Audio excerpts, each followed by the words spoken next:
Garuda Express, an international courier service. ప్రముఖ దర్శకుడు కళా తపస్వి కె విశ్వనాథ్ గారికి కేంద్ర ప్రభుత్వం దాదాసాహెబ్ ఫాల్కే అవార్డుని ఇచ్చి గౌరవించిన విషయం తెలిసిందే. తెలుగు ప్రజలు అంతా గర్విస్తున్న ఈ సమయంలో వివాదాల దర్శకుడు రామ్ గోపాల్ వర్మ తనకు మాత్రం పెద్ద సంతోషంగా లేదని, దాదాసాహెబ్ ఫాల్కే అవార్డు విశ్వనాథ్ గారికి వచ్చినంత మాత్రాన తాను సంతోషపడటం లేదంటూ విచిత్రంగా ట్వీట్ చేసి అందరి దృష్టిని ఆకర్షించాడు.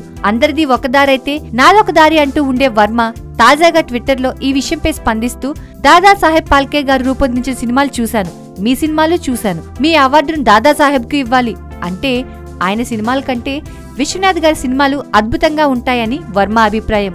ఏ ఒక్క విషయాన్ని కూడా తిన్నగా చెప్పకుండా వివాదాస్పదంగా చెప్పే వర్మ ఈ విషయాన్ని కూడా వదల్లేదు. దాదాసాహెబ్ కంటే గొప్పవారైన మీకు ఆ అవార్డు రావడం నాకు సంతోషాన్ని ఇవ్వలేదనేది వర్మ అభిప్రాయం. హాయ్ యోయో వ్యూవర్స్, సబ్స్క్రైబ్ చేసేటప్పుడు అక్కడ ఉండే గంట సింబల్ ను ప్రెస్ చేయడం మర్చిపోవద్దు.